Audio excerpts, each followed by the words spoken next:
Facebook ஆப்ல நம்ம add பண்ணி வச்சிருக்கக்கூடிய நம்மளோட பர்த்டே டேட் அண்ட் இயரை எப்படி வந்து ரிமூவ் பண்றது அப்படிங்கறத வந்து பார்க்க போறோம். இந்த மாதிரி நம்ம வந்து ரிமூவ் பண்ணிட்டோம்னா நம்மளோட பர்த்டே டேட் அண்ட் இயர் பார்த்தீங்கன்னா நமக்கு மட்டும்தான் வந்து தெரியும், வேற யாருக்குமே வந்து தெரியாது. எப்படி வந்து பண்றது அப்படிங்கறத இந்த வீடியோல டீடைலா பார்க்கலாம். பாக்குறதுக்கு முன்பாக சேனலை சப்ஸ்கிரைப் பண்ணிடுங்க, பெல் ஐகானை கிளிக் பண்ணி ஆல் அப்படின்றத செட் பண்ணிடுங்க.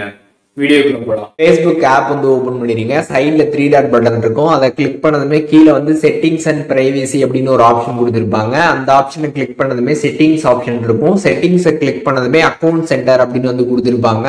அந்த அக்கௌண்ட் சென்டரை வந்து கிளிக் பண்ணிடுங்க. ஒன்ஸ் அதை கிளிக் பண்ணதுமே பர்சனல் டீடைல்ஸ் அப்படின்னு வந்து கொடுத்துருப்பாங்க. அந்த பர்சனல் டீடைல்ஸை கிளிக் பண்ணதுமே இங்க வந்து பர்த்டே அப்படின்னு இருக்கும். சைட்ல ஆரோ இருக்கும். அந்த ஆரோ நீங்க கிளிக் பண்ணீங்கன்னா who can see your birthday on Facebook அப்படின்னு வந்து கொடுத்துருப்பாங்க.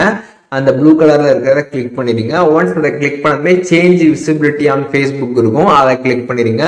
ஒன்ஸ் அதை கிளிக் பண்ணதுமே பர்த்டே அதுக்கப்புறம் பர்த் இயர் அப்படின்னு வந்து கொடுத்துருப்பாங்க. அதுல பர்த்டே அப்படின்னு இருக்க இடத்துல சைட்ல பாத்தீங்கன்னா வந்து சின்ன ஆரோ இருக்கும்.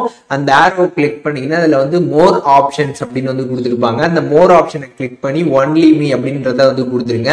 அப்படி வந்து கொடுத்துட்டீங்கன்னா உங்களோட அந்த பர்த்டே டேட் வந்து யாருக்குமே பாத்தீங்கன்னா வந்து தெரியாது, உங்களுக்கு மட்டும்தான் வந்து தெரியும். கம்ப்ளீட்டா ஃபேஸ்புக்ல இருந்து ரிமூவ் ஆயிடும், உங்களுக்கு மட்டும்தான் வந்து தெரியும். இதுல வந்து ஃப்ரெண்ட்ஸ் ஆஃப் ஃப்ரெண்ட்ஸ் பப்ளிக் இப்படின்லாம் வந்து இருக்கும். இதுல ஃப்ரெண்ட்ஸ் மட்டும் நீங்க கொடுக்குறீங்கன்னா உங்களோட ஃப்ரெண்ட்ஸுக்கு மட்டும் தெரியும். ஃப்ரெண்ட்ஸ் ஆஃப் ஃப்ரெண்ட்ஸ் கொடுக்குறீங்கன்னா ஃப்ரெண்ட்ஸ் ஆஃப் ஃப்ரெண்ட்ஸுக்கு மட்டும் வந்து தெரியும். பப்ளிக்னு கொடுக்குறீங்கன்னா எல்லாருக்குமே பாத்தீங்கன்னா வந்து தெரியும். ஸோ இதுக்கு தான் இந்த ஆப்ஷன்ஸ் எல்லாமே வந்து இருக்கும். யாருக்குமே தெரியக்கூடாது, கம்ப்ளீட்டா அதை டெலிட் பண்ணி ஆகணும் அப்படின்னு நினைச்சீங்கன்னா ஒன்லி மீ அப்படின்றத வந்து கொடுத்துருங்க. அதே மாதிரி தான் பாத்தீங்கன்னா கீழே வந்து பர்த் இயரும் வந்து கொடுத்துருப்பாங்க. ஸோ அது பக்கத்துல இருக்கக்கூடிய அந்த ஆரோ கிளிக் பண்ணீங்கன்னா கீழே பாத்தீங்கன்னா உங்களுக்கு மோர் ஆப்ஷன் இருக்கும். அந்த மோர் ஆப்ஷனை கிளிக் பண்ணிட்டு ஒன்லி அப்படின்றத வந்து கிளிக் பண்ணிருங்க. ஒன்லி மீ அப்படின்றத நீங்க வந்து கொடுத்துட்டு கீழே பாத்தீங்கன்னா சேவ் அப்படின்னு ஒரு ஆப்ஷன் வந்து கொடுத்துருப்பாங்க.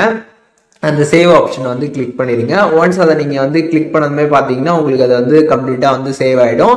அதுக்கப்புறம் உங்களோட ஃபேஸ்புக்ல அந்த பர்த்டேல நீங்க போய் வந்து பாக்குறப்ப அது ஒன்லி மீ அப்படின்னு வந்து இருக்கும். உங்களுக்கு மட்டும்தான் உங்களோட பர்த்டே டேட்டு இயர் எல்லாமே வந்து தெரியும், மற்றபடி வேற யாருக்குமே வந்து தெரியாது. கம்ப்ளீட்டா ஃபேஸ்புக்ல இருந்து அது வந்து ரிமூவ் ஆயிடும். ஃபேஸ்புக் ஆப்ல இருந்து நம்மளோட பர்த்டே டேட் அண்ட் இயரை எப்படி வந்து ரிமூவ் பண்றது அப்படிங்கறத இந்த வீடியோல டீடைலா தெரிஞ்சிருப்பீங்கன்னு நினைக்கிறேன். வீடியோ யூஸ்ஃபுல்லா இருந்துச்சுன்னா லைக் பண்ணிடுங்க. எது டவுட் இருந்துச்சுன்னா கண்டிப்பா கமெண்ட்ஸ்ல மென்ஷன் பண்ணுங்க, எல்லாருக்குமே ரிப்ளை பண்றேன்.